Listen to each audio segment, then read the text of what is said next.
అప్పుడు యెహోవా ఏ మనుషుని ఏర్పరచుకున్నో వాడే పరిశుద్ధుడు. హల్లెలూయా. నా వైపు చూస్తూ శ్రద్ధగా దేవుని వాక్యం ఆలకించండి.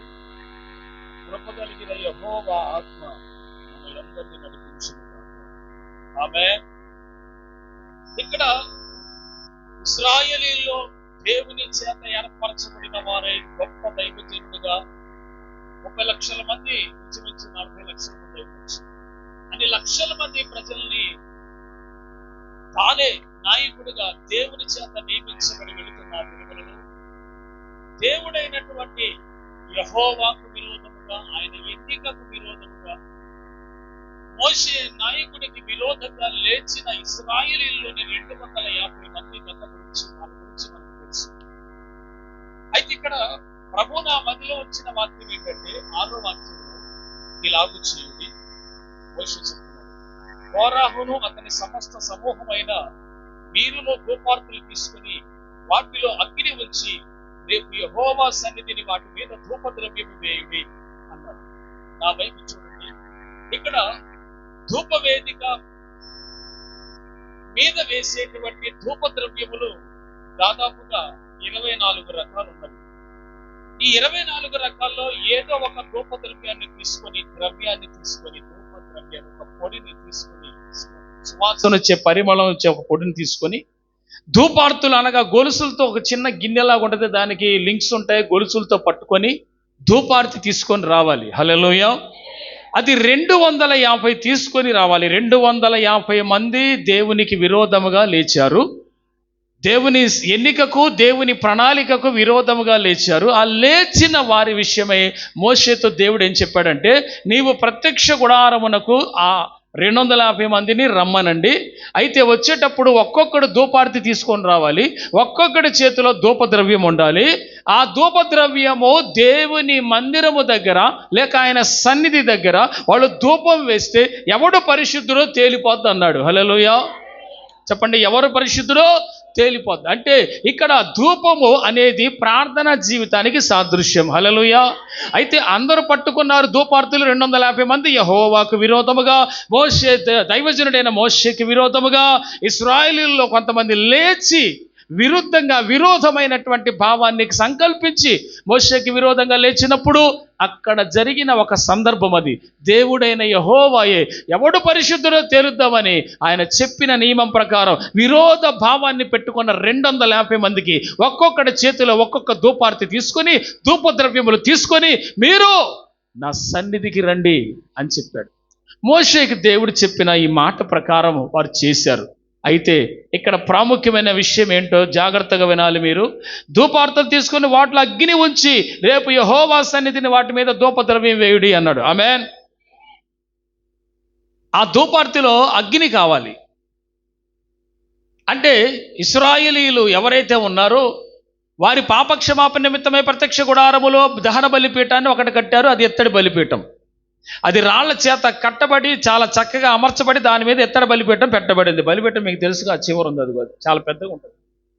అయితే ఆ బలిపీఠాన్ని కట్టించి దాని మీద అది పెట్టించి అక్కడ ఆ బలిపీఠం దగ్గర గొర్రెపిల్ల కానీ ఏదైనా వధించబడిన తర్వాత అక్కడ తయారయ్యే ఆ పరిశుద్ధ నిప్పులే తీసుకురావాలి. అది పరలోకము నుంచి యెహోవా దేవుడు పంపిన అగ్ని. ఆమేన్. ఆ అగ్ని చేత కాల్చబడిన ఆ పశువు బొగ్గులైపోయినప్పుడు ఆ పరిశుద్ధమైనటువంటి కారు అనేటువంటి నిప్పులు పట్టుకునేది ఒకటి ఉంటుంది. అది తీసుకొని అగ్ని పాత్రలు తీసుకొని ఆ నిప్పులు తీసుకొని వాస్తవానికి ప్రత్యక్ష గుడారములో ధూప వేదిక దగ్గరికి తీసుకొచ్చి వేస్తారు ఆ అగ్ని. హల్లెలూయా.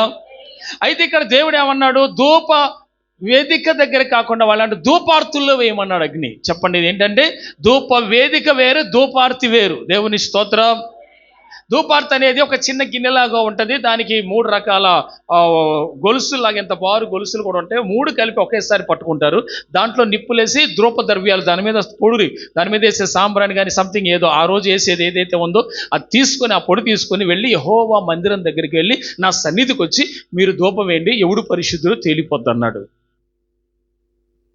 అసలు ఏంటి ఈ మాట? ఎవడు పరిశుద్ధుడో తేలిపోవాలంటే సన్నిధికి వచ్చి ధూపం వేయాలంట. హల్లెలూయా. ఇక్కడ మీరు గమనించండి, దేవుడు ఎందుకు అసలు ఆ పని చేయమన్నాడు? ఇక్కడ మనకు అర్థం అవ్వాల్సింది ధూపవేదిక అంటే ప్రార్థన జీవితం, ప్రార్థనకి సాదృశ్యం. ధూపద్రవ్యములంటే అంశాలకి సాదృశ్యం. మీకు చాలాసార్లు చెప్పాను ఈ విషయం. ధూపద్రవ్యం అంటే ప్రార్థన అంశాలు, ధూపవేదిక అంటే ప్రార్థనకి సాదృశ్యం. హల్లెలూయా. ఓకేనా? ఇప్పుడు మీరు అర్థం చేసుకోండి, ఈ 250 మంది దేవునికి విరోధంగా, సేవకుడికి విరోధంగా లేచినటువంటి వీరిని ప్రత్యక్ష గుడారం దగ్గరికి రమ్మన్నప్పుడు వాళ్ళు ఆ ధూపార్తులు తీసుకుని వెళ్ళి ధూపద్రవ్యాన్ని వేశారంట. వేస్తే ఏం జరిగింది? 7వ వాక్యంలో, అప్పుడు యెహోవా ఏ మనుష్యుని ఏర్పరచుకొనునో వాడే పరిశుద్ధుడు అని అన్నాడు. అంటే అక్కడ ఏం జరిగి ఉంటుంది?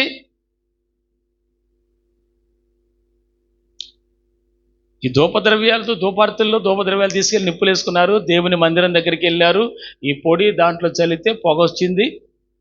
అలా జరిగించినప్పుడు ఎవడు పరిశుద్ధుడో తేలిపోవనన్నాను కదా, అక్కడ ఏం జరుగుంటే తీర్పు వచ్చింది? దేవుడు చెప్పేశాడు ఎవరు పరిశుద్ధులో చెప్పేశాడంటే అసలు ఏం జరిగింది అక్కడ? వాక్యం చదివే వాళ్ళకి కాస్త అర్థమవుద్ది నేను చెప్పేది. దేవుడు ప్రత్యక్ష గుడారం దగ్గరికి ధూపార్తులు తీసుకొని రమ్మన్నాడు. తీసుకున్నారు. 250 మంది వెళ్ళారు. దాంట్లో బలిపీఠం నిప్పులు నింపుకున్నారు. ధూపార్తిలో ధూపద్రవ్యాలు తీసుకున్నారు. దేవుని మందిరం దగ్గరికి రమ్మన్నాడు. సన్నిధి దగ్గరికి వచ్చారు. ధూపం వేశారు. ఎవడు పరిశుద్ధుడో ధూపం వేస్తే తేలిద్ది అన్నాడు. హల్లెలూయా.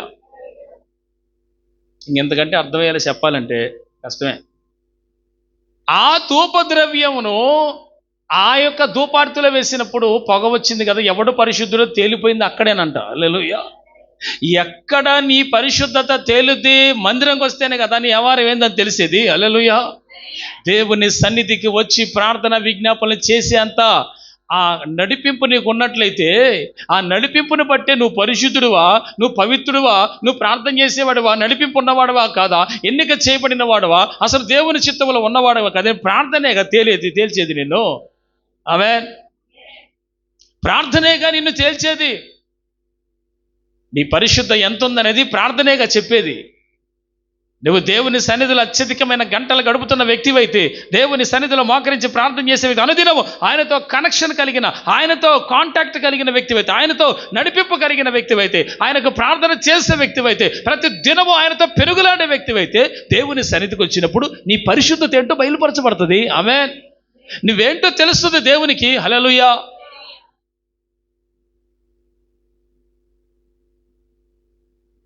అంటే ఈ ధూపవేదికలో ధూపద్రవ్యాలు వేసుకొని 250 మంది ప్రత్యక్ష గుడారం దగ్గరికి ఆయన సన్నిధికి వెళ్ళినా ఈడెవడు కూడా పరిశుద్ధులుగా తేల్లా. హల్లెలూయా.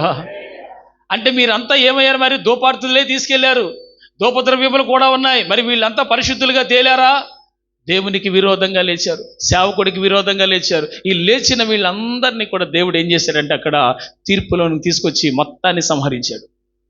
ఇప్పుడు ఆ ధూపం వేసినప్పుడు ఎవడు పరిశుద్ధులు తేలుంటుంది అంటే మోషే కూడా వేసి ఉండాలి, అంతే కదండి. సరే మోషే వేయలేదు అనుకుందాం, ధూపం వేయలేదు అనుకుందాం. అయితే ఈ 250 మంది సన్నిధిలో వేసినప్పుడు మొత్తం ఏమయ్యారు చూడండి. అక్కడ పరిశుద్ధ గ్రంథంలో నుంచి 16వ అధ్యాయం సంఖ్యాకాండము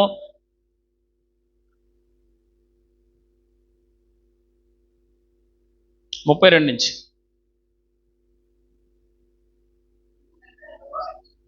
భూమి తన నోరు తెరచి వారిని వారి కుటుంబములను కోరాహు సంబంధులందరినీ వారి సమస్త సంపాద్యమును మింగివేసెను.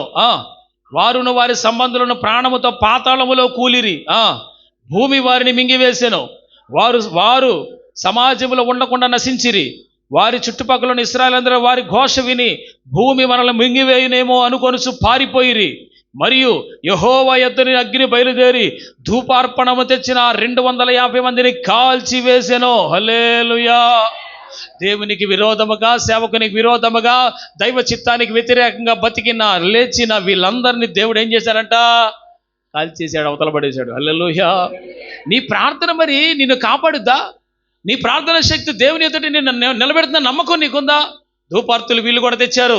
నీవు కూడా ప్రార్థన కలిగి ఉన్న వ్యక్తినే, నేను బాగానే ఉన్నాను అనుకుంటున్నావేమో.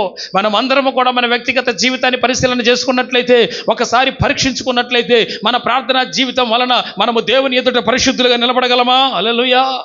Can you will stand in front of Christ like holy? హల్లెలూయా.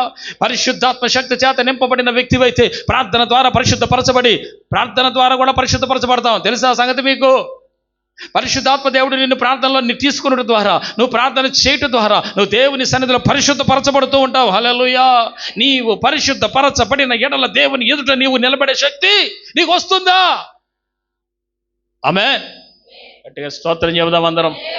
నిజమే ప్రభువా, నా ప్రార్థనని ఎదుట నన్ను నిలబెట్టగలదా? మనిషి కుమారుని ఎదుట నిలబొట్టకు ప్రార్థన శక్తి, తగిన ప్రార్థనా శక్తి గలవారు కావాలని దేవుడు చెప్పలేదా? హల్లెలూయా. అందుకే మీ ప్రార్థన తగ్గిందేమో, అందుకే ఈ సూటిగా ఈ మాట ద్వారా దేవుడు మీతో మాట్లాడుతున్నాడు. ప్రార్థనా జీవితము తగ్గిందేమో, ప్రార్థన చేయటం అరకొరగా మారిందేమో, అప్పుడప్పుడు చేసుకుంటున్నావేమో, అసలు చేసుకోవట్లేదేమో. నీవు దేవుని ఎదుట నిలబడుటకు, పరిశుద్ధుడిగా నీవు నిలబడుటకు యేసు రక్తము కానీ పాప క్షమాపణ కానీ ఎంత ప్రాముఖ్యమో, నిన్ను పరిశుద్ధపరిచి దేవుని ఎదుట నిలబెట్టుటకు మీరు ఎల్లప్పుడూ ప్రార్థన చేయడం, మెలకువగా ఉండటము కూడా అంతే ప్రాముఖ్యమని దేవుని వాక్యం హెచ్చరిస్తూ ఉంది. ఆమేన్. నేను మోకరించకుండా పడుకోను. ఎప్పుడన్నా ఒకసారి బహు బలహీనంగా, భయంకరంగా కళ్ళు తిరిగినా కూర్చోలేను, నా వల్ల కాదని అనుకున్నా కానీ చివరికి బెడ్డెక్కైనా దాని మీదైనా కాస్త ప్రార్థన చేసుకుని అడ్డపడుకుంటా. ఆ స్థితికి రాలేదు ఇంకా. దేవుని స్తోత్రం. అంటే మనము దేవుని ఎదుట ఒక రోజు మనల్ని పరిశుద్ధులుగా నిలబెట్టగలిగేది ప్రార్థన కాదా? ప్రార్థన దేవునితో పెనుగులాట కాదా? ప్రార్థన దేవునితో పోరాటము కాదా? సమస్యలన్నిటితో పోరాటము కాదా? జయం పొందటంలో విజయం, సంతోషం లేదా? ఆమేన్. అంటే ప్రార్థన చేసేవాడు ప్రతివాడు పరిశుద్ధుడా కాదా అని తేల్చేది ఒక రోజున నీ ప్రార్థనే. హల్లెలూయా. నీ ప్రార్థనే నువ్వు ఏందని తెలియజేస్తుంది. Hallelujah. Your prayer is what are you. నీ ప్రార్థన నీకు చెప్తుంది నువ్వెవరేందో. Hallelujah. What about you? What about your strength? What about your holy? నీ ప్రార్థనే నేను దేవుని ఎదుట పరిశుద్ధులుగా నిలిపేది. ఆమేనని చెబుదాం. గట్టిగా స్తోత్రం చెబుదాం అండి అందరూ. హల్లెలూయా. నేను చాలా ఆలోచించాలి, వీళ్ళు అంత ధైర్యంగా వెళ్ళిపోయారండి. అసలు మాకేం తక్కువ, మేము పరిశుద్ధులు. ఎవరయ్యా పరిశుద్ధులు? ఎవరు పరిశుద్ధులు? కొత్త నిబంధన కాలంలో అయితే మన దేవుడు పరిశుద్ధుడు కనుక మనము పరిశుద్ధులై ఉండవలనే దేవుని ఆజ్ఞ మనల్ని హెచ్చరిస్తుంది. పాత నిబంధనలో కూడా ఉంది అది. ఇప్పుడు నీ ప్రార్థనా జీవితమే నిన్ను పరిశుద్ధపరిచేది. నువ్వు జాగ్రత్తగా ఉండాలన్నా, పవిత్రంగా ఉండాలన్నా, జాగ్రత్తగా అంటే లోకంలో పడిపోకుండా కాపాడబడాలంటే, జాగ్రత్తగా ఉండాలంటే, ఎక్కడ బలహీనపరచబడకుండా నీ ప్రార్థన నిన్ను కంట్రోల్ చేస్తుంది. Your prayer is your weapon. అందరూ చెప్పండి, నా ప్రార్థనే నా ఆయుధం అనండి. Your prayer is your weapon. నీ ప్రార్థనే నీ ఆయుధం. దుష్టుని జయించే విషయంలో ప్రార్థన. ఆమేన్. లోక సంబంధమైన వాటికి అట్రాక్ట్ అవ్వకుండా ప్రార్థన అడ్డుకుంటుంది. హల్లెలూయా. చెడ్డ మాటలలో మాట్లాడకుండా ప్రార్థన అడ్డుకుంటుంది. హల్లెలూయా. లోక సంబంధమైన వాటిలో, స్నేహాల్లో, అపవిత్రమైన వాటిలో పడిపోకుండా ప్రార్థన నిన్ను అడ్డుకుంటుంది. హల్లెలూయా. అంత ప్రాముఖ్యమైనది, నిన్ను పరిశుద్ధపరిచేది, నీ జీవితాన్ని శుద్ధి చేయగలిగేది యేసు నామములో నువ్వు ప్రార్థనలో కూర్చున్నప్పుడు చేసే ఆ ప్రార్థనకు అంత శక్తి ఉన్నది. నువ్వు కూర్చుంటే దేవునితో కనెక్ట్ అయ్యే అంత అభిషేకం, అంత నడిపింపు నీకు ఉండాలి. Amen. Hallelujah. Do you have that much of prayer strength? అంత ప్రార్థన శక్తి నీకు ఉందా? హల్లెలూయా. కనుక మనము దేవుని ఎదుట మనం యథార్థవంతులమా కాదా అని మనం నిలబెట్టగలిగినది మన ప్రార్థనే. మన ప్రార్థనే, నీ ప్రార్థనే. దేవుని స్తోత్రం చెప్పండి. హల్లెలూయా. ఇప్పుడు రక్షించబడ్డావండి, నిన్ను కాపాడేది రక్షించబడ్డావు కాబట్టి, ఎప్పుడు అభిషేకం పొందావు కాబట్టి, చర్చకు వచ్చి పరిశుద్ధాత్మ అభిషేకం పొంది ఆ రోజు చేసుకున్న ప్రార్థన జీవితం మొత్తం సరిపోద్దా? ఏం మాట్లాడుతున్నావు? హల్లెలూయా. ఇలా మాట్లాడే బ్యాచ్ కూడా ఉన్నారు. అప్పుడు ఎప్పుడు మంచి ప్రార్థన చేసుకున్నాను సార్, అంతే. ఇంక అప్పుడు రోజు ఎందుకు సార్ ప్రార్థన? రోజు ఎందుకనే బ్యాచ్ కూడా తయారయ్యారు యూట్యూబ్లో. జాగ్రత్త. యేసు ప్రభు మనిషి కుమారుని ఎదుట నిలబట్టు ఎల్లప్పుడూ ప్రార్థనతో మెలకువగా ఉండండి అన్నాడు. హల్లెలూయా. వాట్ హి సేస్, ఆయన ఏం చెప్పాడు? ఎల్లప్పుడూ ప్రార్థన చేయండి అన్నాడు. ఆమె అప్పుడప్పుడు చేయమల్లా. మరి ఆయన అప్పుడప్పుడు అంటే నిజమే అనుకోవచ్చు. మీ ప్రార్థన దేవుని ఎదుట నేను నిలబెట్టాలని ఆయనకు తెలుసు. ప్రార్థనకు అంత శక్తి ఉందని తెలుసు ఆయనకి. ఆయన అందుకే మనల్ని చేయమన్నాడు. ఆమె నీకు అపనమ్మకం వస్తుందేమో, జాగ్రత్త. హల్లెలూయా. ఏం జరుగుంది అనుకుంటున్నావేమో. నేను ఒకటే అంటున్నాను, నీవు దేవుని ఎదుట నిలబొట్టుకు నీ ప్రార్థన నీకు సహాయపడుద్ది. ఆమేన్. నీ ప్రార్థనే సహాయపడితే నీ ప్రార్థనే కూల్చేస్తుంది. అసలు ప్రార్థన లేకపోతే కూలిపోవటమేగా, ఏముంది ఇంకా. కాబట్టి నేను ప్రకటించే మాట శ్రద్ధగా ఆలకించండి. ఈ 250 మందికి ఏందండి వాళ్ళ ధైర్యం? మోషే నాయకుడిగా ఉన్నాడు, ఇశ్రాయేలీలందరూ కూడా నడిపింపులో వెళ్తున్నారు మోషే నాయకత్వంలో. మరి వీళ్ళందరికీ ఎందుకండి ఈ దుర్బుద్ధి పుట్టింది? ఏం దుర్బుద్ధి అది? సేవకుడికి విరోధంగా. ఆమేన్. మోషేకి విరోధంగా. ఆమేన్. ఇశ్రాయేలీలకి విరోధంగా కాదు, వాళ్ళే కదా మాలలో 250 మంది లేచారు. ఇప్పుడు నేను అనే మాట ఏంటంటే, దేవుడు అద్భుతంగా నువ్వు పరిశుద్ధుడివా కాదని వ్యవహారం తేల్చేస్తాను రా అని గుడారం దగ్గరికి రమ్మన్నాడు వెళ్ళను. ఇప్పుడు నేను మళ్ళీ మూడోసారి మాట చెప్తున్నా మీకు అర్థం కావాలని. అంటే ఎక్కడికి రమ్మన్నాడు? గుడారం దగ్గరికి వచ్చి ధూపం వేయండి చూద్దాం అన్నాడు. హల్లెలూయా. ధూపం వేసేది ఎవరు అసలు? పిలువబడిన వాడు కాదు, ఏర్పరచబడిన వారైన రాజులైన యాజక సమూహమైన మీరంతా కాదు. హల్లెలూయా. మరి మనమంతా పిలువబడిన వారమైతే, ఏర్పరచబడిన వారు రాజులైన యాజక సమూహం కదా, మనం వేసే ఈ ధూపము దేవునికి ఇంపైనదేనా? ఒకటి, ప్రార్థన శక్తి నిన్ను దేవుని ఎదుట నిలబెడుతుంది అన్నమాట వాస్తవం. 2, నీ ప్రార్థన ఇంపైనదేనా? హల్లెలూయా. మీకు విషయం చెప్పనా? ప్రార్థన లడా లేరు చేసేసి గబగబా చేసి నువ్వు చెప్పేది ఏంటో మొత్తం చెప్పి ముగించి అవతలోడు దేవుడు ఏం మాట్లాడుతాడు వినకుండా ఆమెను చెప్పి నీవు నోరు మూసి దేవుడు నోరు మూసి మెదలకుండా దుప్పడదండి బండి. ఈ బ్యాచ్ ఉన్నంత కాలం వాడికి అద్భుతాలు జరగవు. అద్భుతాలు జరగాలంటే ఆయన ఏం చెప్తున్నాడు కూడా వినాలి. దేవుని స్తోత్రం చెప్పండి. ఏదమ్మా విన్నారు అందరూ? ఎక్కడే ఉన్నారా? పరిశుద్ధాత్మ నడిపింపుతో ఉన్నారా? ఆమేన్ చెప్పండి. హల్లెలూయా.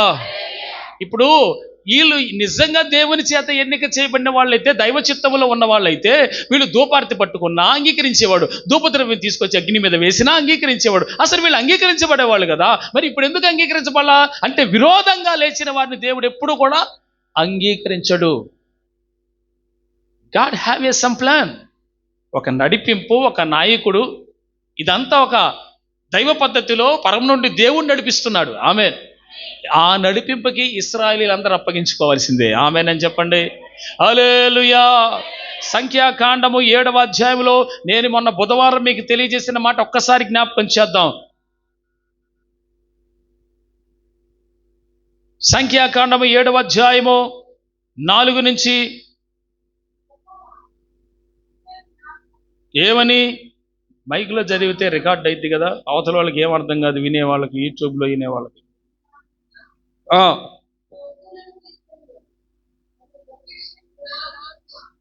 మైక్ దగ్గర పెట్టుకోండి.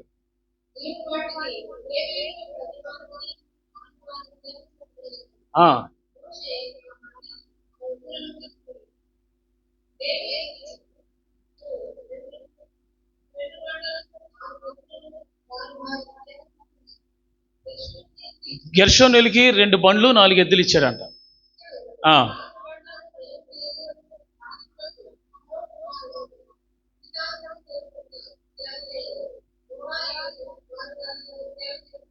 మెరారీలకేమో 4 బండ్లు 8 ఎద్దులు ఇచ్చాడంట. ఎవరు? మోషే. ఒక్క నిమిషం ఉండండి, మీకు అంత క్లారిటీ చెప్తా వినండి. ఇదంతా ఈ బాధ, ఈ ఆవేదన అంతా యేసు ప్రభుది కానీ, నాది కానీ, పరిశుద్ధాత్ముడిది కానీ ఏదని తెలుసా? మీరు దేవుని సేవ మొయ్యాలి. మనం చిన్న సంఘం కావచ్చు, ఎంతమంది అన్న ఉండొచ్చు, ఎంత స్ట్రెంత్, ఇది కాదు మెయిన్. మనకి దేవుడు పెట్టిన ఈ నిబంధన మందసం మోసే ఆ పని సేవకుడు ఒక్కడిదే కాదు, విశ్వాసులు కూడా మొయ్యాలి. దేవుని స్తోత్రం. Not only one man of God, every believer have a responsibility to bear the covenant of God. దేవుని నిబంధన మందసాన్ని మోసే బాధ్యత ప్రతి విశ్వాసికి చర్చిలో ఉంది. ఆమేన్. ఈ కాలములో మీరంతా రాజులైన యాజక సమూహం అని, దేవుని సొత్తైన ప్రజలని పేతురు పత్రికలో రాయబడి ఉంది కదా. మరి మనం అందరము మోయువారమా కాదా? మేయువారమా? మాట్లాడట్లేదు. ఏమిటో నా మీద పగబట్టినట్టున్నారు ఈ దినమున. మాట్లాడండి. మనము మోయువారమా మేయువారమా? మోయువారము. దేవుని స్తోత్రం చెప్పు. వేసే బ్యాచ్ ఇశ్రాయేలీయులు, ఆ బ్యాచ్ మంద కాదు. మనమంతా కూడా దేవుని పరిచర్యను వాక్యం ద్వారా కాకుండా, వాక్యం విని వదిలేయటం ద్వారా కాకుండా, కరెక్ట్గా నిబంధన మందసాన్ని భుజాల మీద పెట్టుకునేవారం. హల్లెలూయా. నా వైపు చూస్తూ శ్రద్ధగా వినండి. గెర్షోనీయులకు, మెరారీయులకు ఎడ్ల బండ్లు, ఎద్దులు ఇవ్వబడ్డాయి. చెప్పండి, ఎవరికి? గెర్షోనీయులకు, మెరారీయులకు ఎడ్ల బండ్లు, ఎద్దులు ఇవ్వబడ్డాయి. మీరు అందరూ వినలేదని నేను అనుకుంటున్నా. మీరు చెప్పండి.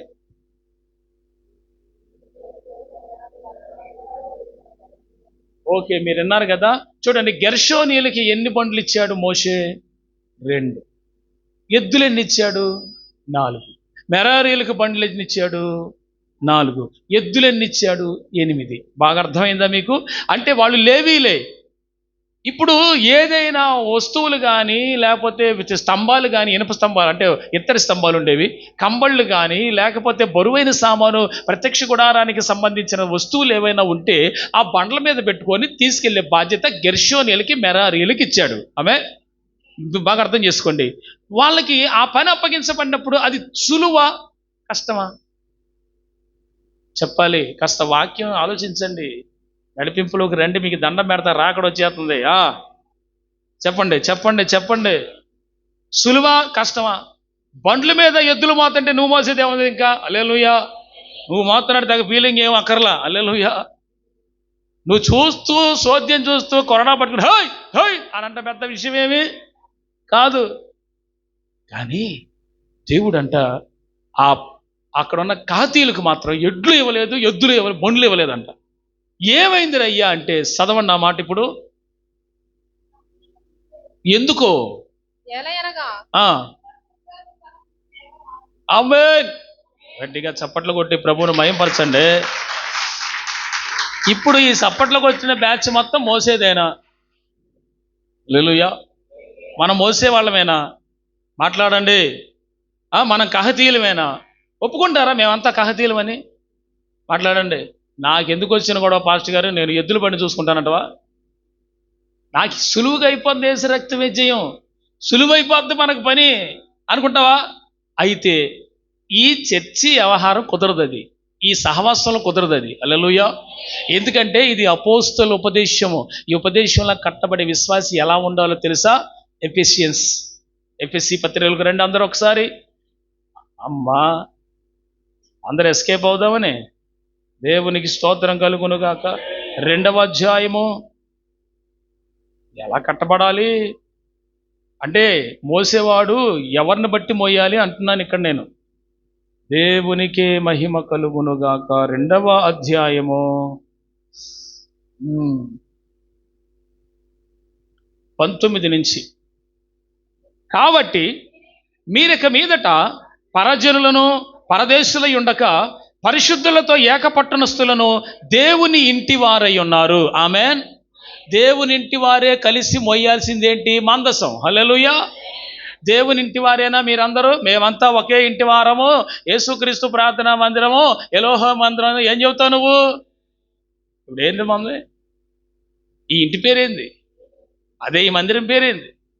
ఎలోహిం ప్రార్థనా మందిరం. దర్శనంలో దేవుడు స్పష్టంగా చూపించాడు ఈ పేరు పెట్టని. నేను దేవుడిని అడిగితేనే పెట్టాడు, నేను అడిగాను కావాలని. పేరు నాకు సపరేట్గా ఉండాలి. యేసుక్రీస్తు ప్రార్థనా మందిరం అంటే చర్చ్ ఆఫ్ క్రైస్ట్ అనుకుంటున్నారు అందరూ, మమ్మల్ని క్రీస్తు సంఘం అనుకుంటున్నారు. ప్రభా ఇది అక్కడ గొడవ, ఇదేమో పెంతుకొస్తాయింది క్రీస్తు సంఘం అని పిలుస్తున్నారు చాలా మంది. అట్టొద్దు ప్రభా, నీకు దండం పెడతావు, ఏదైనా పేరు నాయన అని ఉపవాస దినాలప్పుడు అడిగితే దర్శనం స్పష్టంగా చూపించి, బోర్డు చూపించి దాని మీద ఎలోహిం ప్రార్థనా మందిరం అని చూపించాడు. ఆ దర్శనం మేరకు ఈ పేరు పెట్టాం. దేవుని స్తోత్రం కలుగునుగాక. ఉపవాసాల్లోనే ఇచ్చిన పేరు ఇది. హల్లెలూయా. ఓకే, ఇప్పుడు నేను చెప్పేది ఏంటంటే మనం అందరము ఏక పట్టణస్థులము, పరదేశులం పరవాసులం అయి ఉండక మనం ఏక పట్టణస్థులం అంట. అయితే ఇక్కడ మనం అందరము ఒకటే దేవుని ఇంటి వారంట. ఆమేన్. ఇప్పుడు దేవుని ఇంటి వారు ఒకే ఇంటి వారు ఒక్కొక్కడు ఒక్కొక్క మందసం ఇస్తాడా దేవుడు? అందరూ కలిసి ఒక మందసం పోయాలా? చెప్పండి. మందసం ఒకటే ఉంటుంది. నీ వంతు నీ వంతు నీ వంతు నీ వంతు. హల్లెలూయా. వంతులు వచ్చినప్పుడు మోయాలి. ఓకేనా? సరే, ఇప్పుడు నా వంతు కాదులే అన్న, నా ప్రార్థన ఇప్పుడు కాదు, వచ్చే వారం వస్తాలే, అది కాదుగా. అంటే ఎవ్రీబడి హ్యావ్ ఏ రెస్పాన్సిబిలిటీ. ఇప్పుడు సేవని భుజముల మీద మోసేవారు యేసయ్య సంఘం, యేసయ్య బిడ్డలు. ఆమేన్. అంటే నీకు బాధ్యత ఉంది. You have a responsibility to bear his covenant. Hallelujah. The ark of the covenant. Amen. నిబంధన మందసాన్ని మోసే ఆ కృప దేవుడు మనందరికి ఇచ్చాడు. ఆమేన్. కాబట్టి ఇక్కడ ఉన్న వాళ్ళందరూ కూడా సేవను మోయాలి. ఆమేన్. ఎవరిని మోయాలి? సేవను మోయాలి. కహతీయులకి ఇవ్వలేదంట. ఇప్పుడు చెప్పండి, ధన్యులు ఎవరు? కహతీయులా, గెరషోనీయులు, మెరానీయులా? ఎందుకనో భుజాల మీద తీసుకున్నాడు, బాధ్యతలు తీసుకునే కదా కరెక్ట్గా మంచోడు. హల్లెలూయా. ఏ భారం లేకుండా అవతల అనేవాడిది ఏముందండి? ఎడ్ల బండి మీద పెట్టి కొరడా పెట్టి పాప అనేది ఏముందండి? అది కూడా ఏం చేస్తారు? అది చిన్న పిల్లవాడి చేతిలో కొరడా పెట్టినా ఎద్దులు తడుపుతాయి. హల్లెలూయా. పెద్ద విషయం ఏముంది ఇందులో? ఓ పెద్ద జంతువు దగ్గర చిన్న పిల్లోడి చేతిలో కొడబెట్టి వాడు ఎట్ట అంటే అది తెలుసుకుంటుంది, అది పోతుంది అవతలకి. దానిదే ఉంది. దాన్ని భయపెట్టి పంపించడం అంతసేపు నడిపించడం. కానీ భుజముల మీద ఉన్నవాడు భుజం మార్చకుండా మొయ్యాల్సిన అవసరం ఉంది. ఇప్పుడు ఏది ఫలవంతమైన సేవ, ఇప్పుడు ఏది శ్రేష్టమైన సేవ? భుజముల మీద మోసేది. ఆమె చెప్పండి, దేని శ్రేష్టమైనది, ఏది ఫలవంతమైనది? భుజముల మీద మోసేది. ఇప్పుడు నువ్వు తీసుకో నీ భుజముల మీదకి ఈ పరిచర్యని. ప్రతి బాధ్యతను తీసుకునే విశ్వాసి, ఇది నాది, మా పరిచర్య, మా సంఘం, మా సంఘంలో జరుగుతున్న ఈ సేవ, మా సంఘంలో జరుగుతున్న ఈ కోడికలు, మా సంఘంలో జరుగుతున్న ఉపవాస ప్రార్థనలు, మా సంఘంలో జరుగుతున్న ఈ 1 day మీటింగ్, ఇది పలానా పలానా పలానా పలాని everything you have to must bear in your shoulders. నీ భుజాల మీద దీన్ని పూర్తిగా మొయ్యాలి. అలాంటి వాళ్ళు ఇప్పుడు యేసు ప్రభు కావాలి. యేసయ్య ఎతుకుతున్నది అలాంటి వాళ్ళనే, దాక్కునే వాళ్ళని కాదు, ఎక్స్ప్లోజ్ అయ్యేవాళ్ళు. ఆమె అసలు ఒక్కొక్క విశ్వాసి మోస్తే ఆ సంఘములో దేవుని పరిచర్య అలా లేచి ముందుకు వెళ్తూ ఉంటుంది, సాగిపోద్ది. పరిచర్య సాగిపోతుంది ఆగిపోక. హల్లెలూయా, గట్టిగా స్తోత్రం చెబుదామా? ఓకే, ఇక్కడ ఒక దేవుని ఇంటి వారై ఉంటేనే, అందరూ కలిసి ఉంటేనే మోయగలం. ఆమె let's going to read, continuation చేద్దాం. వర్స్ 20. క్రీస్తు యేసే. So Jesus is the corner stone your life. సంఘానికి, ఈ మందసానికి, ఈ పరిచర్యకి మూలరాయి అయి ఉండగా అపోస్తలులు ప్రవక్తలు వేసిన పునాది మీద మీరు కట్టబడి ఉన్నారు అన్నాడు. ఆమేన్. ఏ పునాది మంది? ఏ చర్చ అయినా అపోస్తల పునాది మీద కట్టబడాలి. అది కాకుండా ఇంకేదైనా పునాదులు ఉంటే వాడు పరలోకానికి వెళ్ళే ఛాన్సే. ఇది నేను చెప్పట్లా, వాక్యం చెప్తుంది ఆ మాట. మీరు అపోస్తలులు ప్రవక్తలు వేసిన పునాది మీద మీరు కట్టబడ్డారు అన్నాడు. ఆమేన్. అయితే ఏం చేయాలి తర్వాత?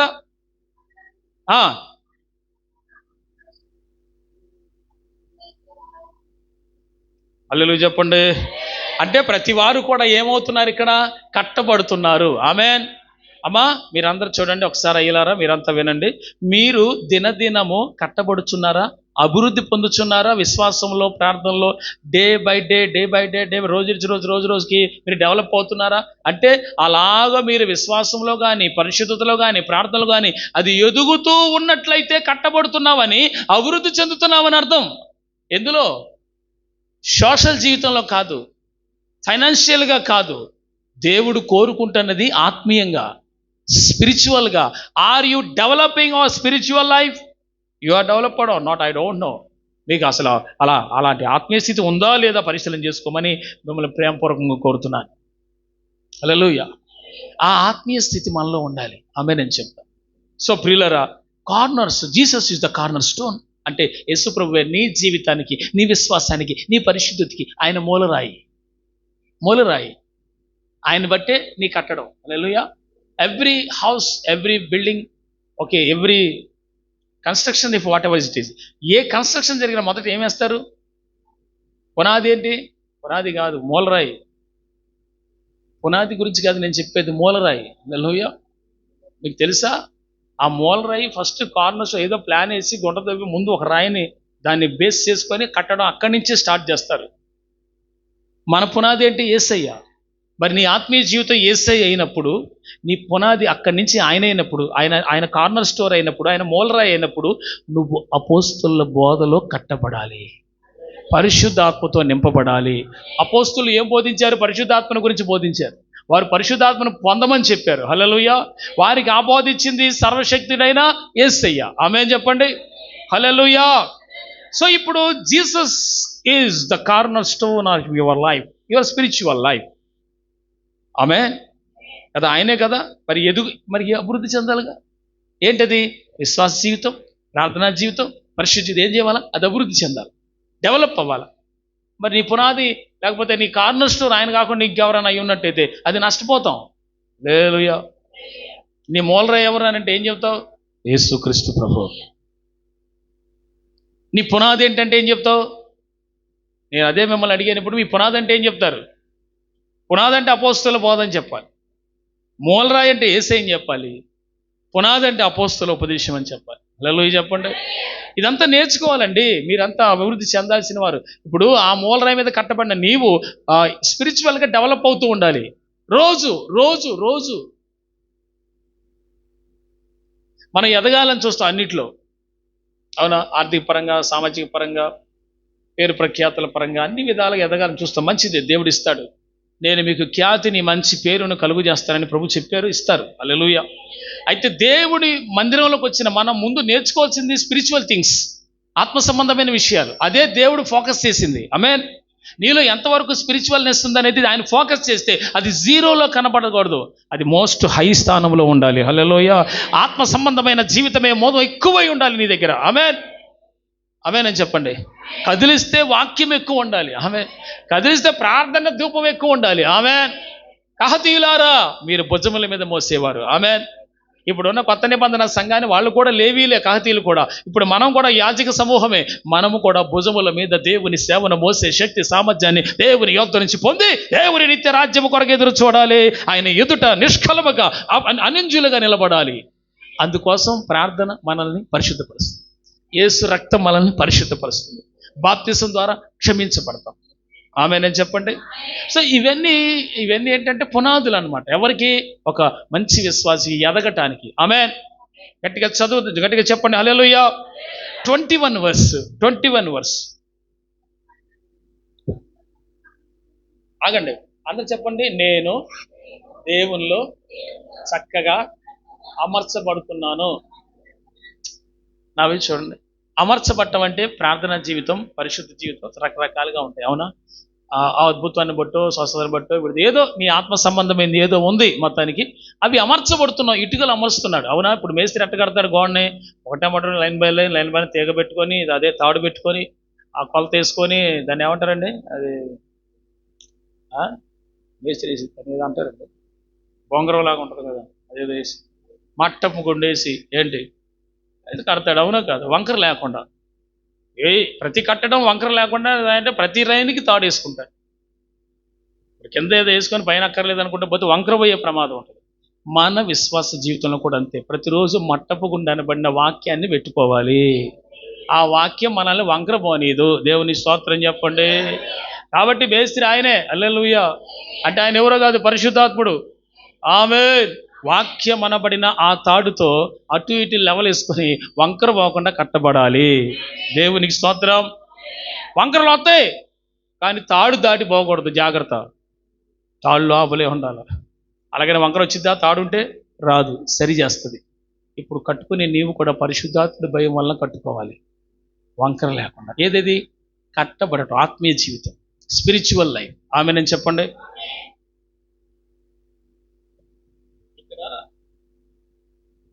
అమర్చబడటం ప్రభువునందు. చెప్పండి ఎక్కడ? అంటే నీ విశ్వాస జీవితం ప్రభువులో ఎదుగుతుందో లేదో అది నీకు అర్థం కాదు, ఎదుటోడు కూడా అర్థం అవుతుంది. చూస్తూ ఉంటాడు, నేను గమనిస్తుంటాడు. అమర్చుకుంటూ ఉండాలి. ఇప్పుడు అమర్చింది బాగుంటుందా, పెట్టింది బాగుంటుందా? మీకు విషయం చెప్పనా? మీరు సెల్ఫ్లో ఏదైనా పెట్టింది వేరు, అమర్చింది వేరు. తెలుసా? ఇది ఆడ చూస్తారు. కొంతమంది కొంపలు ఉంటాయి, దరిద్రంగా ఉంటాయి. హల్లెలూయా. నేను మిమ్మల్ని అంటలేదు, నేను అన్నది ఆత్మీయ ఇల్లు, బాగోలి ఇల్లులు కొన్ని ఉన్నాయి అంటున్నా. అందులో అమరిక సరిగా లేదంటున్నా. ఏంటది? ప్రార్థనా జీవితం, పరిశుద్ధ జీవితం, వాక్య జీవితం, రోజు వాక్య జీవితం, ధ్యానం ఎన్ని వంకరలు ఉంటాయి. అట్లా కాదు, ఎవ్రీడే ఉండాలి. దేవుని స్తోత్రం. ఇప్పుడు ఇది వాక్యం కదండి. వాక్యం చదువుకున్నప్పుడు విని వదిలేయకూడదు, అది రోజు అనుసరించాలి. అనుసరించాలి. ఓకే, దేవుని స్తోత్రం. అంటే అమర్చబడాలి. ఆత్మీయ జీవితం ఏమంటే అమర్చబడాలి. తర్వాత ప్రభునందు పరిశుద్ధమైన దేవాలయం ఒకటకు వృద్ధి పొందుతుంది. అంటే మనందరం ఒక్కొక్కరిని ఏమవుతున్నామంట? We all are temple of God. చెప్పండి, మనందరము దేవునికి ఆలయం. అమ్మా చెప్పండి అమ్మా, మనందరం ఏమంటమ్మా? మనం అందరం ఆలయమా కాదా? డౌట్గా చెప్తున్నారు కొంతమంది. ఏమో అని అప్పుడప్పుడు పై సైతానికి కూడా లోపల ఉంటా ఉంటుంది. మరి అది ఆలయమో కాదో నాకే డౌట్ అని అంటావా? కొన్ని చాలామంది వాళ్ళకి తెలియకుండానే వాళ్ళ హృదయాల్లో సాతానుడికి కేంద్రంగా మారిపోయినాయి. ఈరోజు చాలా భయంకరంగా ఉన్నాయి. నేను ఒకటే చెప్తున్నాను పిల్లరా, రాకడ దినాలు చాలా సీరియస్గా చెప్తున్నాను. ఇవి రాకడ దినాలు. మీరైతే దేవుని ఎదుట మనందరం నిలబడటం కోసం మీరు ఖచ్చితంగా దేవుని ఎదుట నిలబట్టుకు పోరాడండి. ప్రార్థనలో మెలకువగా ఉండండి. ఒక ఆత్మీయ తండ్రిగా, దైవజనుడిగా, సంఘ కాపరిగా మిమ్మల్ని ప్రేమపూర్వకంగా హెచ్చరిక చేస్తా ఉన్నాను. It is very important thing. ఆమేనని చెప్పండి. హల్లెలూయా. ఇప్పుడు దేవాలయం అవ్వాలి మనం. చెప్పండి, ఏమవ్వాలి? అంటే మన దేహము దేవుడు నివసించుటకు ఒక ఆలయముగా అమర్చబడాలి, కట్టబడాలి, వృద్ధి పొందాలి. ఆమేన్. ఓకేనా? తర్వాత ఏమన్నాడు? ఆయనలో మీరు కూడా, ఎవరిలో? ఆయనలో మనం కూడా. ఎవరికి నివాస స్థలం అవ్వాలి మనం?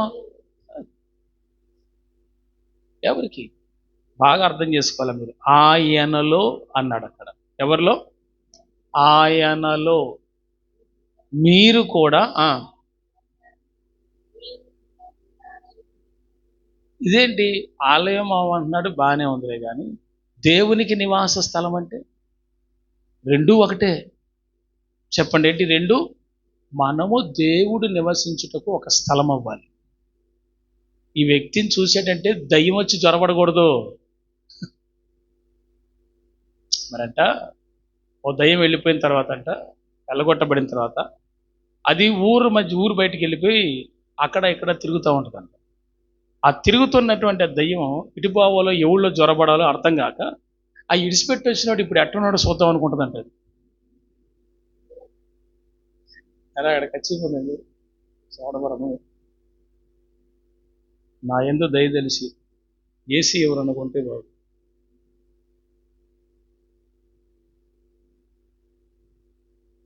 ఏసీ కూలర్ అండి, వద్దులే. మేము మీ అందరు చాలా మంచి.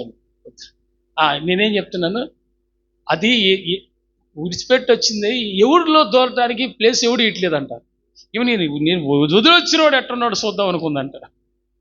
అది ఇంటికి వచ్చి చూస్తే ఆ ఇల్లు ఊడ్చి అమర్చి ఉందంట, నీట్గా శుభ్రంగా ఉంది. ఆహా, ఎక్సలెంట్గా ఉంది ఇల్లు, ఈ ఇంట్లో ఉందాము అని అనుకుని ఆ ఇంట్లోకి జ్వరబడిందంట.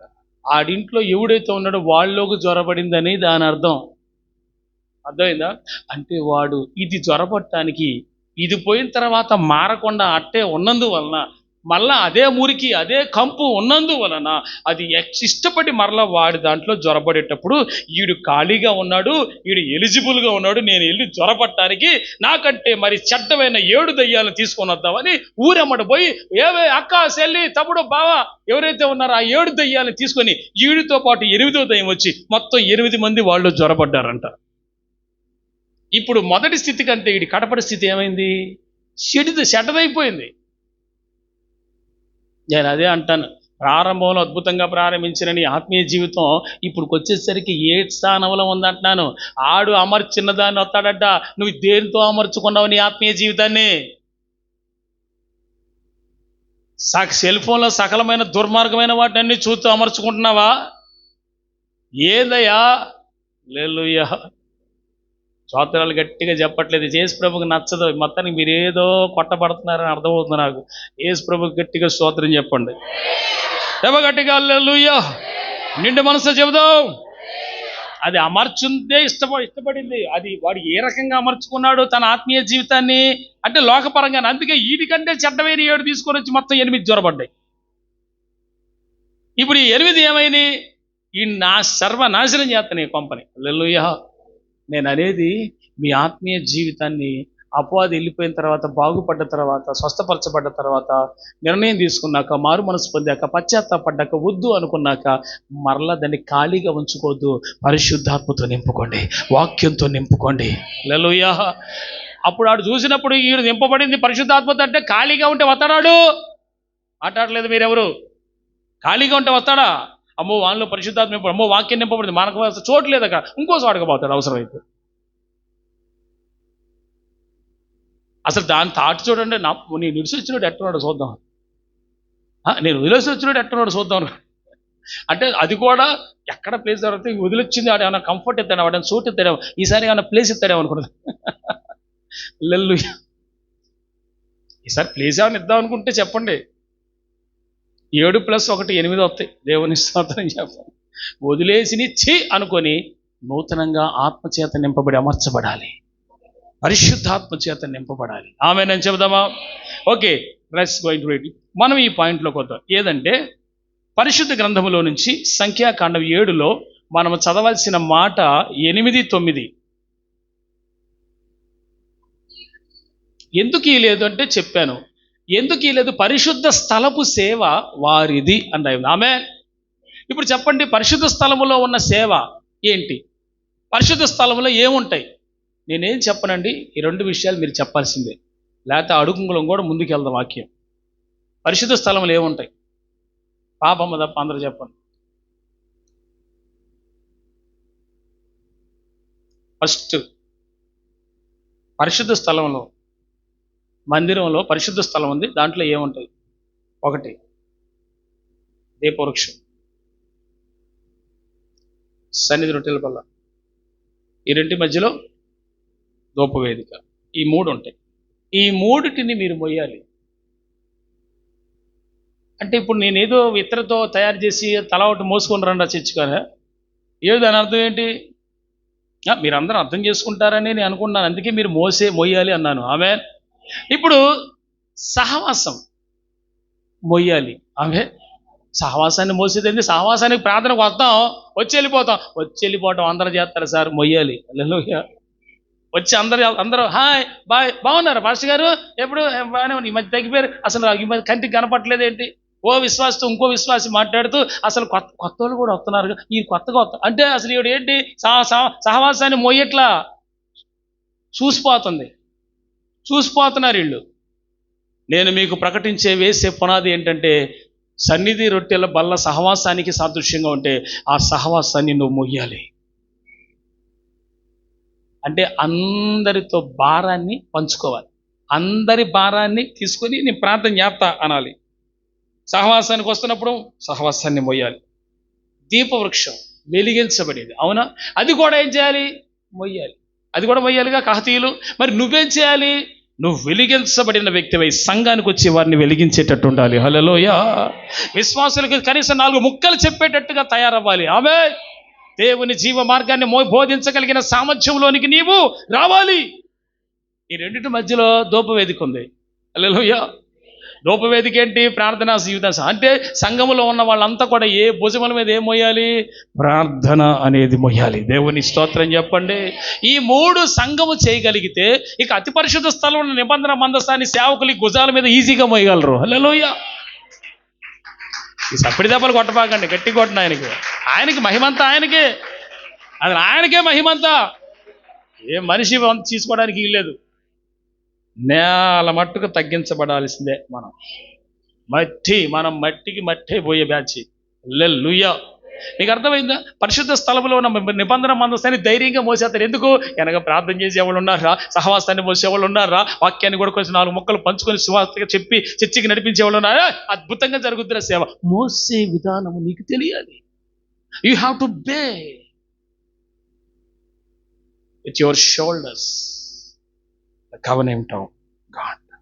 దేవుని మందసాన్ని భుజముల మీద మోయాలి. మోయగలవా? అంటే కార్యక్రమాలు జరుగుతున్నాయండి, తలకు 1000, 2000 ఇచ్చి దులిపేసుకోవటం కాదు. వద్దు, అట్లా కాదు. నా పని అయిపోయింది అంటం కాదు, కల్పించుకోవాలి. చెప్పండి ఏం చేయాలమ్మా? చెప్పండి ఏం చేయాలి? కల్పించుకోవాలి. ఏదైనా పరిచయం చేస్తే ఫోన్లు చేసి ఆ పాత వాళ్ళకే చెప్పాలి. నేను కొత్త వాళ్ళు ఎవరు చేయట్లే.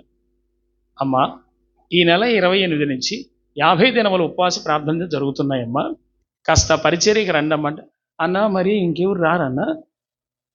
ఆ వదిలిపెట్టి వచ్చిందే నీ దగ్గరకు వస్తుంది. నేను అదే చెబుతున్నా. హల్లెలూయా. ఆ వదిలిపెట్టిపోయిందే నీ దగ్గరకు వస్తుంది. దేవుని స్తోత్రం చెప్పు. నేనేమి తిట్టట్లా, మిమ్మల్ని దూషించడానికి, నేను మిమ్మల్ని దీవించడానికి నేను ఉన్నాడు. హల్లెలూయా. వీళ్ళు మొయ్యరు, మోసేవాడిని మొయ్యనీరు. దేవుని స్తోత్రం.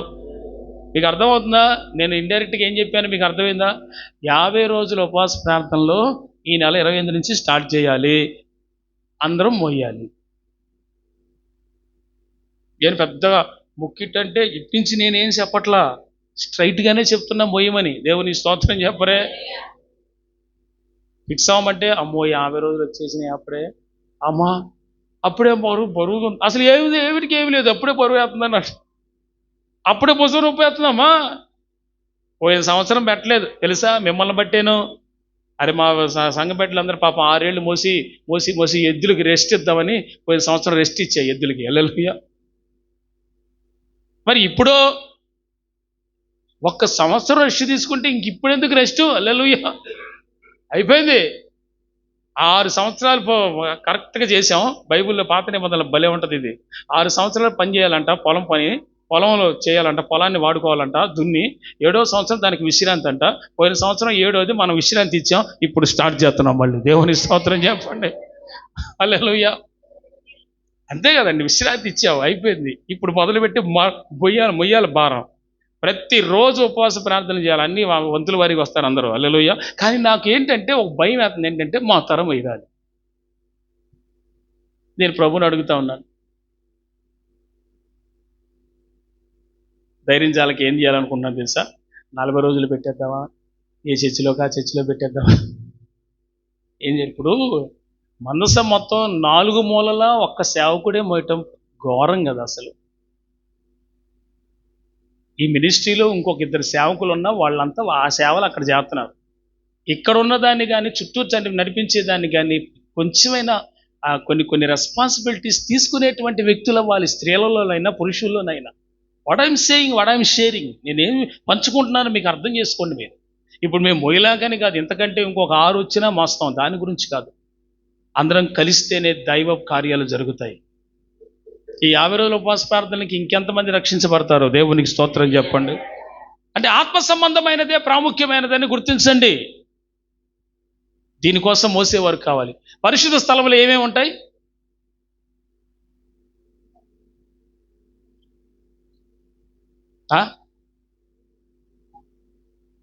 దేవుడు మీ స్వరములు తెరుచునుగాక. దీపవృక్షము.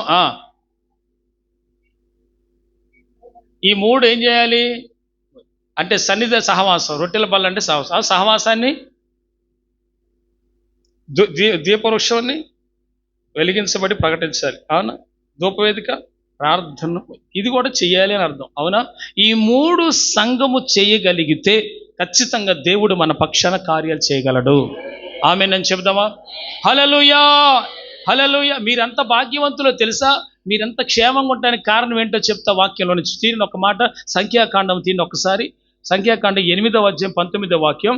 దైవజనులు మీ వెనక 2 చేతులు ఎత్తి రాత్రి జాముల్లో పగలు విరామం లేకుండా నిద్రపోయినా తక్కువైనా కానీ, శరీరంలో బలహీనత వచ్చినా కానీ వారు రాత్రి పగలు ప్రార్థన చేస్తున్నారు కనుక మీరు క్షేమంగా ఉన్నారని నేను ధైర్యంగా చెప్పగలను ఆ మాట. హల్లెలూయా. అంటే మా ప్రార్థన గొప్పదని నేను అంటున్నాను, దాని వెనక క్షేమాభివృద్ధి పొందుతున్న దాని వెనక ఎవరు ఉన్నారనేది. ఆమేన్, హల్లెలూయా. మీకు తెలియదు కానీ ఈ ప్రార్థనలో నిద్రాహారాలు మాని 2:30 దాకా 3 దాకా ప్రార్థనలు చేసి ఇన్ని సంవత్సరాలు అయింది కదా. వాడు ఈరోజు మార్నింగ్ పొన్నవరం సంఘంలో వాక్యం చెప్పడానికి కింద పడిపోతానేమో అనుకున్నా, అంత బలహీనత వచ్చేసింది. మీరు అంతగా ఉంది, అది ఆ కాసేపే ఉంది. నేను వాక్యాన్ని పుచ్చుకున్నాను, అది ఎప్పుడూ బారిపోయింది. దేవుని స్తోత్రం కలుగునుగా. రీఫిల్ చేసాడు మళ్ళీ దేవుడు. హల్లెలూయా. మనం ఎప్పుడు బలహీనమే అప్పుడే బలవంతులం. నేను బలహీనంగా ఉన్నానని చెప్పానని అక్కడ 2 గంటల మెసేజ్ ఉన్నట్టే. హల్లెలూయా. దేవుని మీకు అర్థమైందా? ఎప్పుడు బలహీనంగా ఉన్నా అప్పుడు 2 గంటల మెసేజ్ ఉన్నట్టు గుర్తుపెట్టుకోండి. హల్లెలూయా. ఓకేనా? రైట్. ప్లీజ్ రీడ్ సంఖ్యాకాండ 8వ అధ్యాయము. ఒక నిమిషం. సంఖ్యాకాండ 8వ అధ్యాయం 19వ వాక్యం అందరూ తీసి చదవండి. ఇశ్రాయేలీయులలో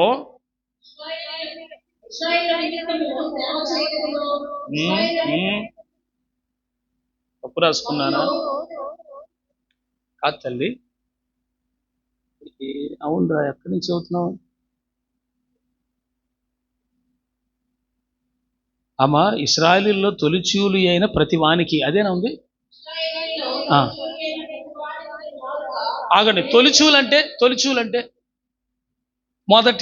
మొదటి సంతానం, ప్రథమ ఫలం. ఓకేనా?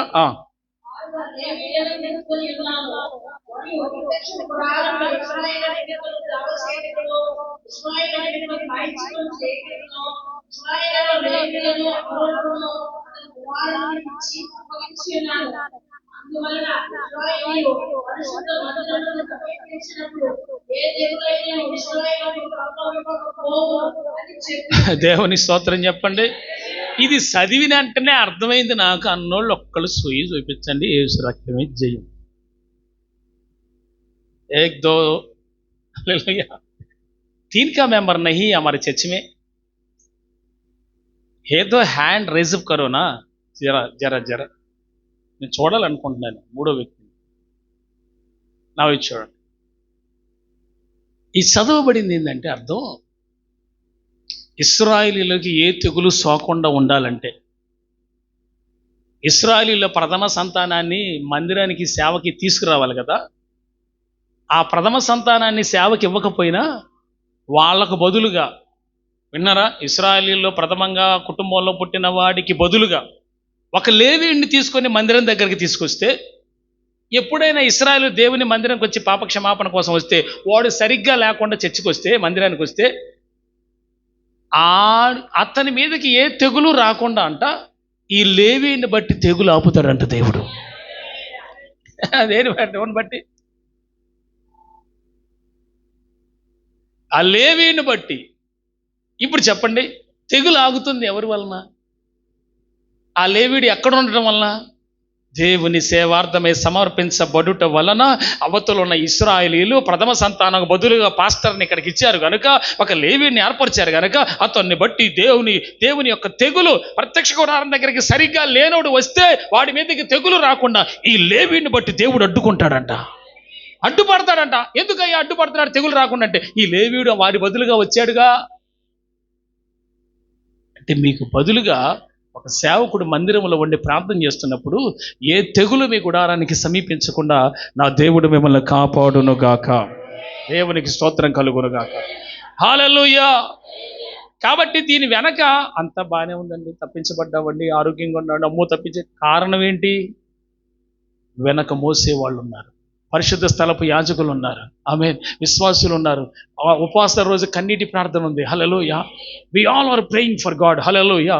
ఇన్ని దినములు ఆయన పాదాల దగ్గర కన్నీరు గారుస్తూ ఉన్న మనల్ని నా దేవుడు దాటిపోతాడా? గాడ్ విల్ నెవర్ దాట్. ఆమేన్. అందరూ చెప్పండి, నా దేవుడు నన్ను దాటిపోలేడు అనండి. అప్పుడు పిలిచిన గుడ్డోడినే దాటిపోయిన దేవుడు మనల్ని దాటిపోతాడా? అందుకే మన ధైర్యం ఎవరు? యేసయ్య. మీరు ద్వితీయోపదేశకాండం 9:3 గుర్తుపెట్టుకోండి. హల్లెలూయా. ఏమిటది ఒకసారి చెప్పండి చూద్దాం, చాలా రోజులు అయింది.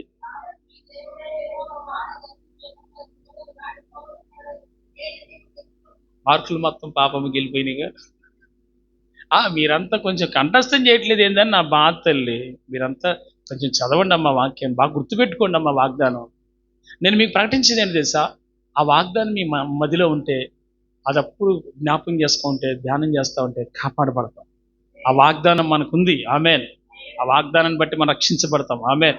కాపాడబడతాం. సడన్ ఏ ప్రాబ్లం రాకుండా ఆ వాగ్దానములో ఉన్నాము గనక తప్పించబడతాం. వాగ్దానమే మనల్ని రక్షిస్తుంది. ఆమేన్. ఆయన ఎవరు? ఆ వాగ్దానంలో ఉంది.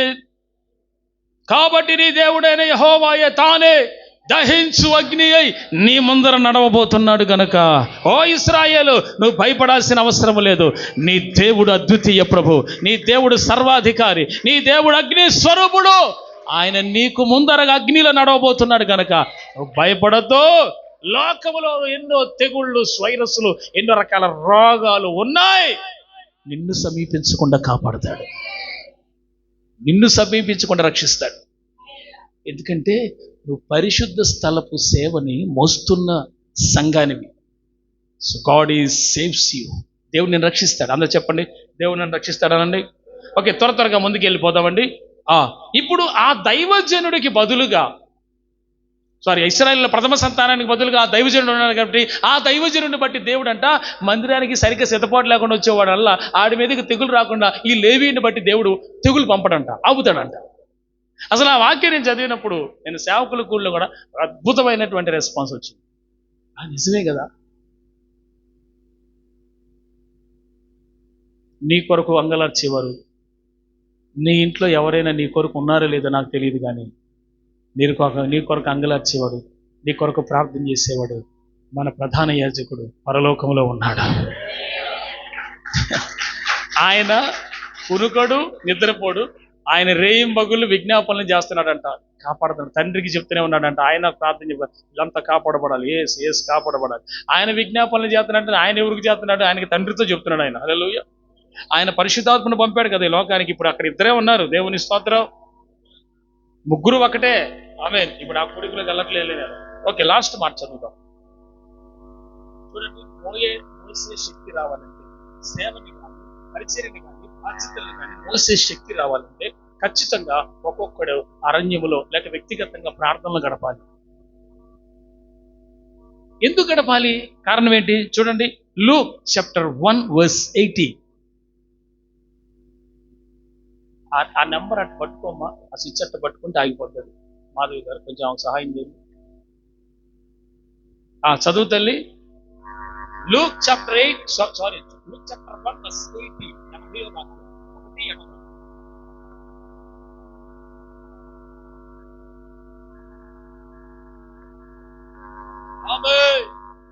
అందరు చెప్పండి ఈ మాట. చదువుతుంది.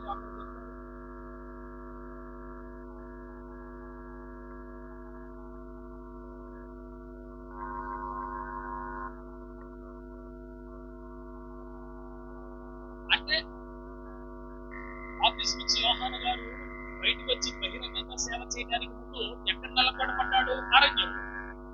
ఎక్కడున్నాడు? అరణ్యం. ఇప్పుడు అరణ్యములో ఎందుకున్నాడు? ఆత్మ వలన వెళ్ళాడు. ఎందుకు వెళ్ళాడు? పరిశుద్ధాత్మ ఎందుకు తీసుకెళ్ళాడు? అతడు వ్యక్తిగతంగా ప్రాంతంలో నల్లగొట్టబడితేనే బహిరంగ సేవ అద్భుతంగా ఉంటుందని. ఆమె అంటే ఒక్కొక్క విశ్వాసి కూడా ఎగ్జాంపుల్ గా నేను మీకు పోల్స్తున్నానది మనందరికీ పోల్చుకుందాము. మనము రహస్యంగా ప్రార్థన చేసే వాళ్ళమైతే బహిరంగంగా అద్భుతంగా పవర్ఫుల్ గా కనపడతాము. అందుకే ఆ ప్రార్థన రహస్యమైనది, శక్తివంతమైనది అవ్వాలి. ఇక్కడ బాప్తిస్మం ఇచ్చే యోహాను అరణ్యములో మరి అతను ప్రార్థనలో ఉపవాసాల్లో గడిపడం వలన బహిరంగ సేవకు వచ్చినప్పుడు కొన్ని వేల మంది ప్రజలు ఆయన దగ్గర రాగలిగారు. ఆమె ప్రజలు ఆయన దగ్గరికి వచ్చి బాప్తిస్మం పొందారు ఆ రోజుల్లో. ఆమె హల్లెలూయా. ఇంకా మనలో ఏదైనా లోపం ఉంటే సరి చేసుకుని ఇదిగో అనేక మంది ప్రజలను ఈ మందిరంలోనికి, ఈ సహవాసంలోకి నడిపించినంత అని మనం చేసే విజ్ఞాపనలు బట్టే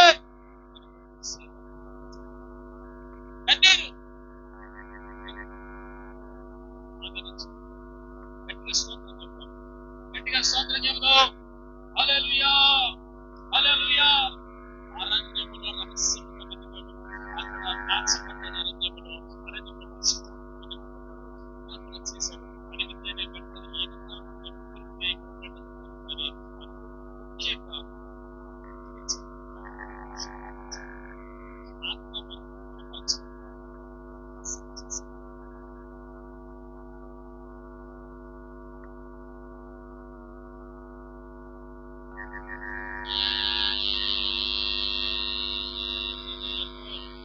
హల్లెలూయా.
భుజముల మీద మందసాన్ని మోయాల్సినటువంటి పరిశుద్ధ స్థలపు సేవ అయినటువంటి కహతీయులతో పాటు ఇక్కడ అహరోను కూడా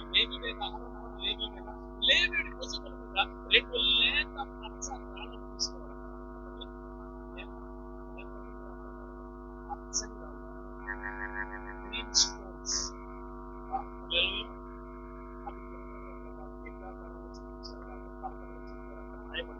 మొత్తానికి లేత పచ్చని తీసుకొని యాజకుడికి ఏ రకాల వస్త్రం చెప్పండి, ఎన్ని రకాల వస్త్రాలు అలాగా మీరు యాజకుడికి అంటే సేవ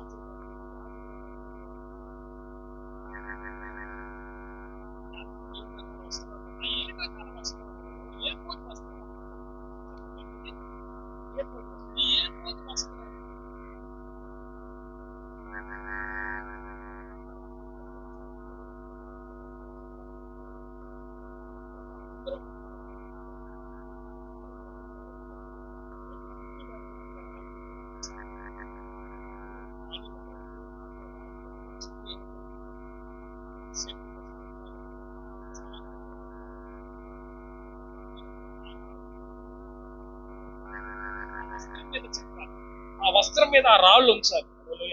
ఆ ఏఫోదు వస్త్రం వేసుకున్నప్పుడు అహరోన్ అంట ఆ ఏఫోదు వస్త్రం మీద వేసుకున్నప్పుడు ఈ రాళ్ళ మీద ముందే ఏం చెక్కుతారంటే ఇశ్రాయేలు ఇటు 6 గోత్రాల పేర్లు ఇటు 6 గోత్రాల పేర్లు రాసి చెక్కాలంట. చెక్కాలి చెక్కి దీని మీద పొదిగించుకొని ఆ వస్త్రం వేసుకొని యాజకుడైన అహరోను ప్రత్యక్ష గుడారం సేవకి వెళ్ళినప్పుడు అంట భుజముల మీద ఆ ఇశ్రాయేలు 12 గోత్రాన్ని భరిస్తాడంట.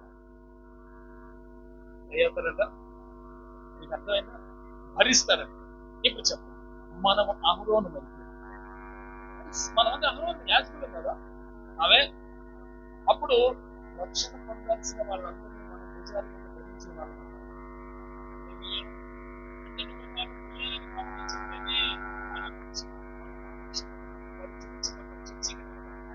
మార్గం అవే దైవ కార్యాలు జరగటం అంతా భుజముల మీద పోయాలి. ఈ లేత పచ్చలు సేవలో పొడిగించబడ్డారు.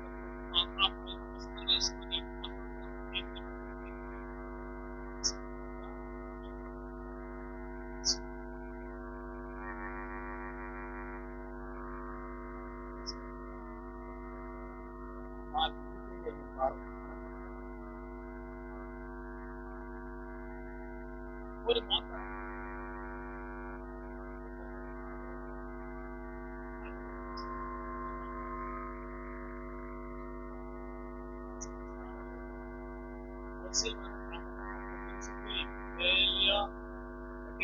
చెప్పట్లా భూమి మీద అందరికంటే సాత్వికుడైనటువంటి వాడు ఎవరు? మోషే. ఎవరండి?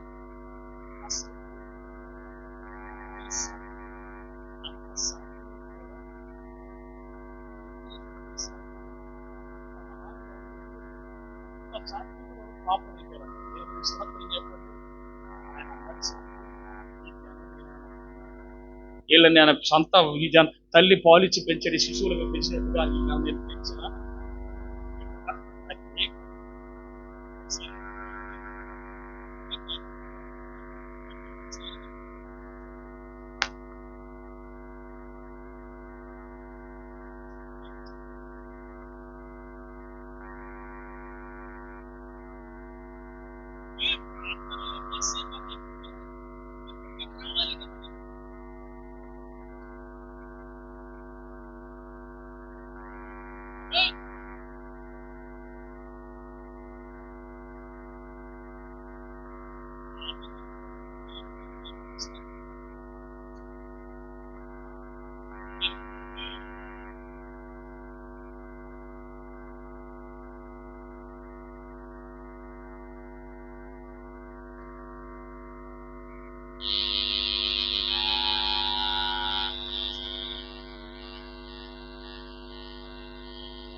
ఆ నీళ్ళు లేని చోట తిరుగుతున్నాడంటే జాగ్రత్త. దేవుని స్వత్వం కలుగునుగా.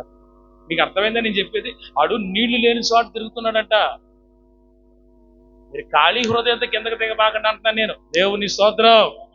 నేను లేవీయుడినే, నేను అహరోన్నే, నేను కహతీయుడినే, నేను మోస్తా అని వాక్యం నింపుకొని దిగు. దేవుని స్తోత్రం కలుగును గాక. Okay, the final verse.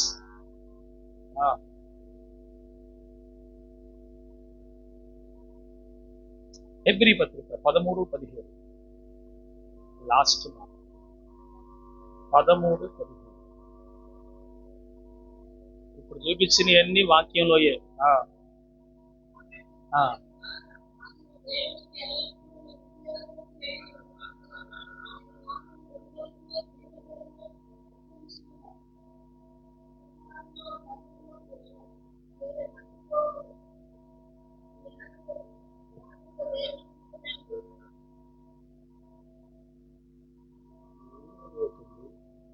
తప్పు చెప్తున్నా. 13:17 మీ పైన నాయకులుగా ఉన్నవారు లెక్క అప్పచెప్పవలసిన వారి వలె మీ ఆత్మలను కాయుచున్నారు. అమ్మా మిమ్మల్ని ఎందుకంత బతిలాడుతున్నామంటే వాక్యంలో ఏమనుందంటే మిమ్మల్ని కాయుచున్నామమ్మా మేము. దేవుని స్తోత్రం. ఎందుకు కాస్తున్నామో తెలుసా? కాసేవాడు ఉత్త మంచినీళ్ళే ఈడు, అచ్చమైన గడ్డి కూడా పెడతాడు. దేవుని స్తోత్రం. ఇక్కడ గడ్డి అంటే ఆత్మీయులకైతే అర్థమైంది. మళ్ళీ నేను దాన్ని వివరించడం నా వల్ల కాదు. హల్లెలూయా. ఏమిటది? శ్రేష్టమైన మన్నా. ఆమె పోనీ మన్నా కూడా అర్థం కాకపోతే వాక్యం అనుకోపోని. హల్లెలూయా. అంటే మీ పైన నాయకులుగా ఉన్నటువంటి వారు దేవునికి లెక్క అప్పచెప్పాల్సిన వారి వలె ఉన్నారు. అంటే నేను ఖచ్చితంగా దేవునికి మీ గురించి లెక్క చెప్పాలి. అయ్యా మరి ఆ రోజండి నేను ఇట్లా చేశానండి, మరి ఆ బిడ్డ ఏం లేదండి, మాట నన్ను ఏం చేయమంటారు? నువ్వు నీ దగ్గర పంపించాను, నేను నువ్వు ఎందుకు బాధ్యత లేకుండా ఉన్నావు అంటే నేనేం చేయను సార్, అందుకే మిమ్మల్ని రెండో రెండో రెండో అని మొత్తుకునేది. రేపు లెక్క అప్పచెప్పాలి, నేను నాకు అప్పగిచ్చాడు బాధ్యత. ఇప్పుడు స్కూల్లో క్లాసులో ఒక టీచరు ప్రిన్సిపాల్ దగ్గరికి పోతే వెళ్ళేటప్పుడు ఒక ఏమంటారా వాళ్ళని, లీడరేనా లీడర్ని పెడతారు కదా. ఫస్ట్ లీడర్ రెండో లీడర్ కూడా ఉంటారు తెలుసా. నాకు తెలిసి 2-3 ఉంటారు. ఆ ఫస్ట్ లీడర్ని పెట్టి ఆ టీచర్ వెళ్ళొద్ది. ఏ నమ్మకంతో వెళ్ళొద్ది చెప్పండి? ఈ లీడరు ఆ టీచర్కి మంచి దోస్తాన ఉంటేనే ఆయన పెడుతుందావా. ఎందుకంటే వాడు నిష్పక్షపాతంగా చెప్తాడు. అల్లరి చేసిన వాళ్ళు ఎవరు? హల్లెలూయా. లెక్క అప్పచెప్పాలి. అవునా కాదా? తేడాలు ఏమి లేకుండా పలానా వాడు అరిచాడు, ఇదిగో వీళ్ళు అరిచాడు, వీళ్ళిద్దరు మాట్లాడుకుని వీళ్ళిద్దరు కొట్టుకున్నారు, వాళ్ళందరి గురించి చూసి టీచర్ రావటం తట్టే లెక్క అప్పగిస్తాడు. వీళ్ళండి అని. అవునా కాదా? ఇప్పుడు ఈ టీచర్ వాళ్ళని 4 బాధిన తర్వాత వాళ్ళు వెళ్ళిపోతారు, స్కూల్ విడిచిపెడతారు. మళ్ళీ ఈ కౌంట్ ఎవరైతే చెప్పారో ఈయన్ని బయట వేసుకుంటారు వాళ్ళు. దేవుని స్తోత్రం చెప్పండి. మా స్కూల్లో అంటే జరిగింది. డిబిహెచ్ స్కూల్లో నా పేరు చెప్తే నేను వాడిని కొట్టా చిన్నప్పుడు 7వ తరగతిలో 7th క్లాస్ అప్పుడు. నా పేరు చెప్తే నువ్వు మాట్లాడావుగా అని అన్నాడు.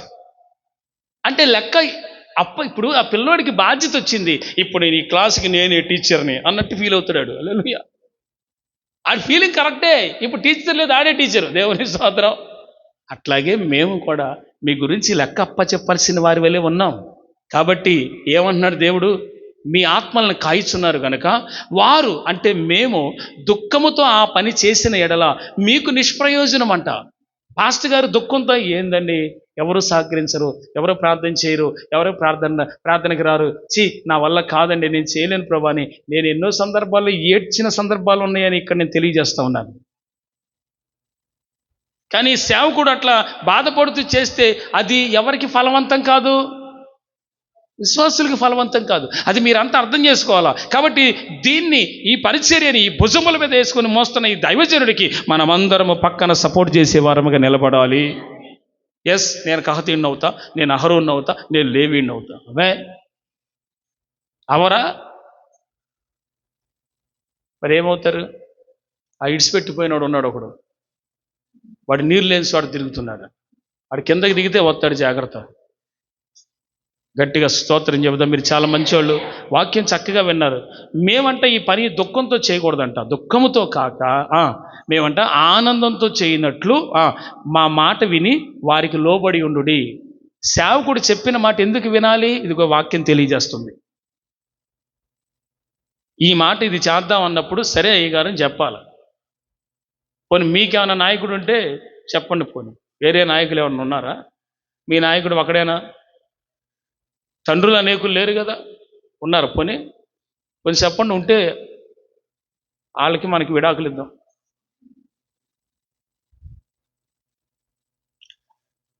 ఏసునామల విడాకులు కోట్లు వేసి పారేద్దాం. ఎందుకు వచ్చిన గొడవమ్మా? వాయిదాలు ఏమి లేదు. ఒక్కసారి పిల్లి వేస్తే ఏసు రక్త విజయం. పిల్లి అంటే పిల్లి కాదు, కోర్టులో వేసే అప్పీల్. ఓకేనా? అది చెప్పండి, డివోర్స్ ఇచ్చేద్దాం. హల్లెలూయా. కాబట్టి మీరు అలా కూర్చోబాకండి. ఏం తెలియనట్టు, మీకు అన్నీ బాగా తెలిసి ఎదిగారు. ఏంటి అన్నీ బాగా తెలుసు మీకు. నేను అనేది ఏంటంటే, ఈ పరిచర్య సేవకుడు ఎలా చేయాలంటే దుఃఖంతో చేయకూడదు, ఈ సేవ ఆనందంతో చేయాలి. అబ్బా, మోసే వాళ్ళు ఇంతమంది ఉన్నారా అన్నా, నేను ఈ పని చేస్తా అన్నా, నేను ఇలా స్పాన్సర్ చేస్తా, నేను ఇలా ఇస్తా, నా కష్టార్జితం నుంచి ఇస్తా, నాకు లేకపోయినా ఇస్తా. ఇది దేవుని కొరకు చేయాల్సిన పరిచర్య సార్. పాస్టర్ గారు కొంప ఏం బాగుపడదు దీనివల్ల. అర్థమైందా? మేమేం పోగేసుకునే బ్యాచ్ వేరే ఉన్నారు. దేవుని స్తోత్రం. మేము ఖర్చు అయిపోతాం. ఆమె ఒక్కళ్ళన్నా కనీసం ఈ సపోర్ట్ చేయట్లేదు ఏంటండి మీరు? ఆమెనా నానండి సార్. ఏమన్నా తరిగిపోద్దా కరిగిపోద్దా ఆమెనంటే? పోనీ మీ అకౌంట్లో నా అకౌంట్లోకి వచ్చేస్తాయి ఆమెనంటే. హల్లెలూయా. కాబట్టి ఈ పని చూడండి, మోసేటువంటి వారు ఇదిగో ఇలా ఉండాలి, ఈ నాయకులకి ఇలా లోపడాలి, ఆ సేవకుడి మాట ఇలా వినాలి అనేటువంటి తత్వం ఉండాలి. మరి ఏం నేర్చుకుంటున్నామండి మనం? వాక్యం చర్చకు వచ్చి బాప్తిసం ఉంది. నేను ఏది చూపించిన వాక్యం నుంచి స్పష్టంగా మీకు చూపించి చదివించి దాన్ని వివరిస్తున్నాను. హల్లెలూయా. సో ఇప్పుడు ఈ పరిచర్య దుఃఖంతో చేయాలి, ఆనందంతో చేయాలి సేవకుడు? అది అలా చేసేటట్టు మీరే చూసుకోవాలి. ఆమేన్. ప్రభువు మిమ్మల్ని దీవించునుగాక. కాబట్టి మనమందరము అహరోనము, కహతీయులము, లేవీయులమై మన భుజముల మీద దాన్ని మోసేవారం అవ్వాలి. ప్రభువు మిమ్మల్ని దీవించునుగాక. చిన్న ప్రార్థన చేసుకుని ముగించుకుందాం. Thank you Holy Spirit. ప్రేమగల పరిశుద్ధ తండ్రి, వచ్చిన వారిని దీవించి ఆశీర్వదించు. ఎత్తబడిన వాక్యం నీరు కట్టి ఫలము దయచేయండి. మేమందరం కహతీయుల వలె, లేవీయుల వలె, ప్రభువా నా తండ్రి నాయన అహరోను వలె భుజముల మీద మోసే కృప దయచేయమని యేసు నామములో అడుగుచున్నాం తండ్రి. ఆమేన్.